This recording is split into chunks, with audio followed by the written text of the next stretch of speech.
You know, it has been a minute for us to cover a mini-series for the X-Men that really does just focus on a solo character, like the Deadpool mini-series or the Gambit one or even the Rogue one. But it's now time for us to sit down and talk about Storm. Now, for me personally, I kind of feel like this storyline should have came out right after Gene Nation, but when it came to Marvel Comics, they kind of brought this out after the whole like Sabretooth in the Red Zone era of X-Men comics. So this story for me kind of got pushed back a tad bit, but this story does kind of build off what happened when it came to Gene Nation.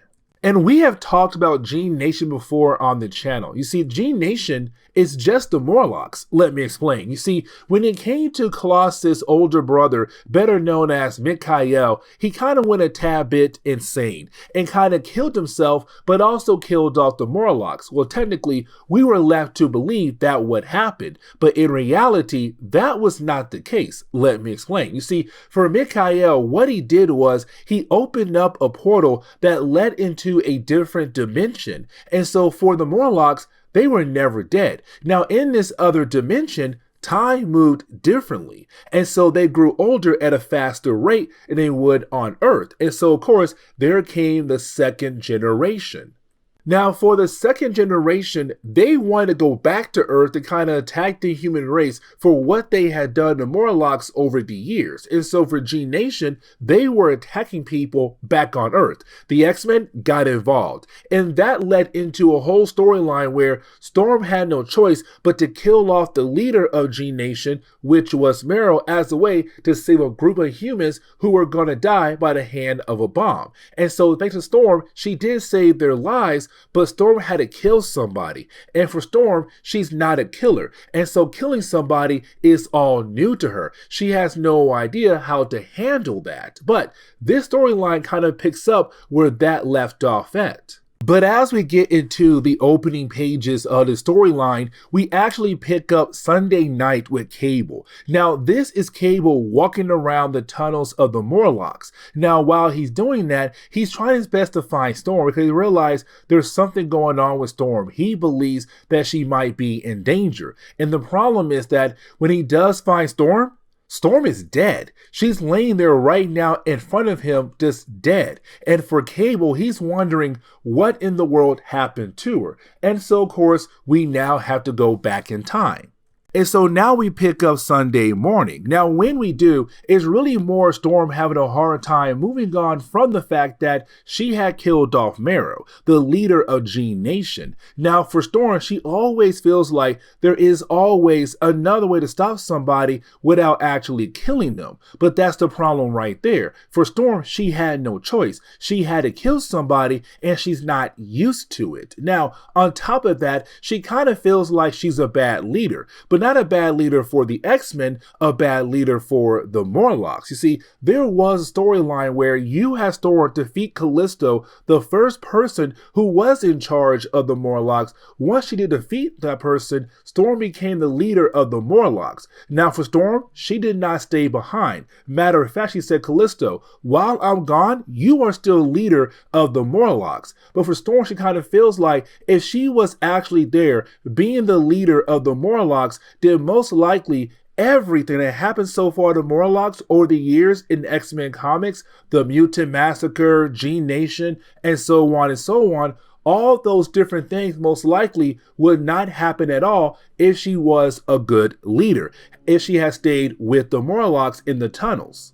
Now, after her conversation with Wolverine, she then has another one with Cable. Now, with her conversation with Cable, it's really more about the idea that she wants to pay her respect to the Morlocks, but she has no idea how to do that. And so you have Cable say, well, why don't you just go ahead and do the ceremony of light? Now, the ceremony of light is a very special thing for the Morlocks. Once a year, you have the Morlocks set up mirrors in this one particular room, where they're then able to use the reflections of the mirrors to kind of bring light into the tunnels with the power of the sun. And so once a year, they do that. And so for Cable, he say, hey, just do the ceremony of light as a way to pay respect to them. And for Storm, she agrees.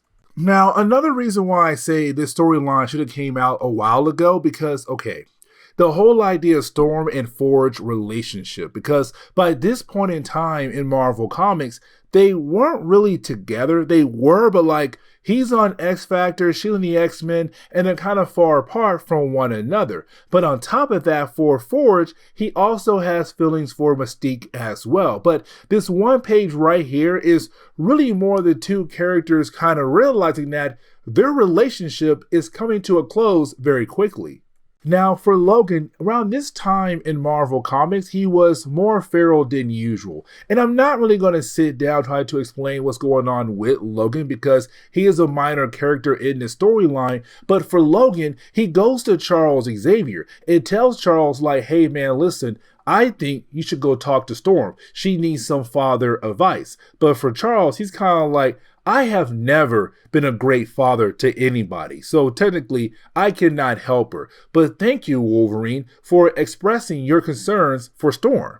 And so later on in that day, we do see Storm go into the tunnels of the Morlocks. Now, while she is down there, we see her setting up the different mirrors to begin the ceremony of light as a way to pay respect to the Morlocks. But this kind of leads us back into the present moment where we do pick up with Storm right now beginning the ceremony of light. Now for Cable, he's nearby, but he's not in the tunnels of the Morlocks. But he does pick up there's something going on with Storm because out of nowhere, something or someone tries to grab her as she does the ceremony of light. Now, while you have Cable trying to get to her, unfortunately, by the time he gets there, he finds Storm, but on the ground dead. And so we're kind of left to believe in the possibility that yes, Storm is now officially dead in Marvel Comics. Now for Cable, he does go inform the rest of the X-Men like, hey, listen, y'all, Storm is dead. Like, this is a big deal. Now, for the rest of the X-Men, even though for Cable, he found a dead body that looks like Storm,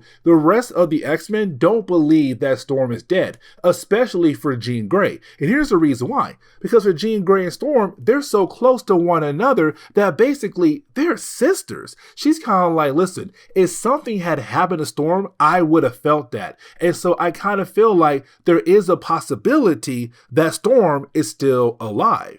And the thing is, Jean Grey is correct because we see Storm, she is alive. But apparently Storm is now somewhere else in a different dimension. And she's kind of like, where in the world am I at this exact moment?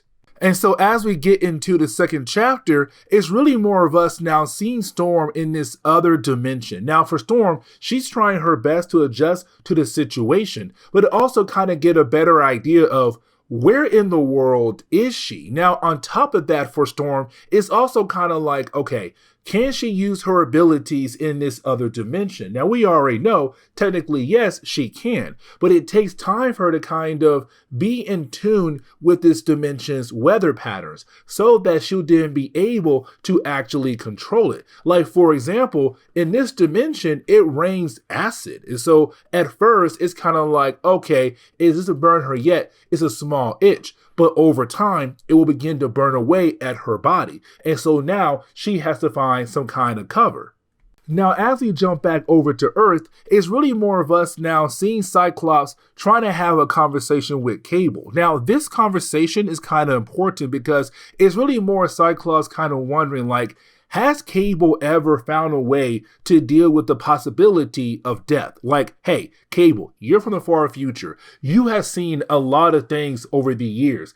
There must have been a way for you to figure out how to deal with losing somebody. But for Cable, it's kind of like, no, even though I thought I could handle the idea of losing people, right now with Storm missing or possibly dead, it still bothers me. It still hurts my soul.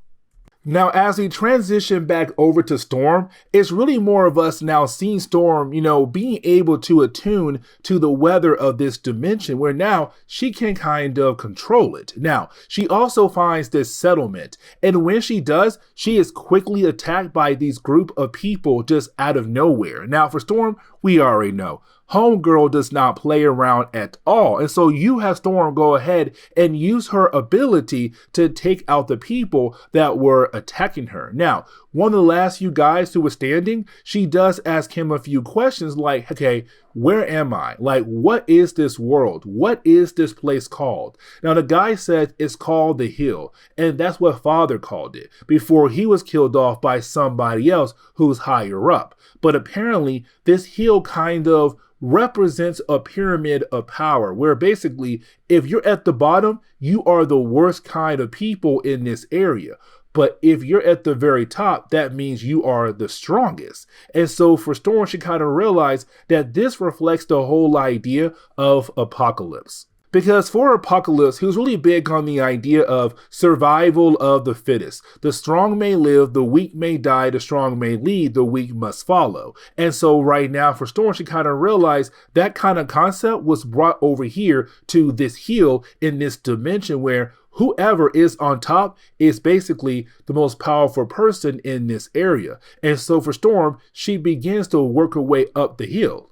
Now, back on Earth, we see Cable having another conversation with Cyclops and Jean Grey, because for the rest of the X-Men, they don't believe that Storm is officially dead. But for Cable, he saw the dead body. Now, for the rest of the X-Men, they have not seen the dead body yet. And the police said, hey, you see her dead body in the morning. And so for right now, for the rest of the X-Men, they're kind of holding on to hope here of the possibility that no, Storm is most likely alive. And for Cable, he does not fully understand why. But for Jean Grey, it's kind of like, well, you don't know Storm, like what she went through. And so we kind of do get a few images of the origin of Storm, kind of getting the idea that she had a rough life, but she kept pushing forward because she knew that she was great, that she had to keep pushing forward to achieve greatness, to survive as well. Now, while we see Storm trying to work her way up the hill, we see Callisto in this dimension as well. Now remember, for Callisto, she was the original leader of the Morlocks, which means, yes, she's here, but she's very upset to see Storm. She's also very upset about something else. But either way, for Storm, she works her way up to the very top of this hill, where then she's confronted by Mikhail. Of course, the person who was originally responsible for the death of the Morlocks. Come to find out, the Morlocks are not dead. They're all here. But also, so is Mikhail. He's not dead. He's alive. Now, for Mikhail, he now claims himself as the father to the Morlocks. But all Morlocks, they have their father, but they need their mother as well. And to him, the mother is Storm. He wants someone to stay here with him to kind of help guide the Morlocks into what he believes a better future.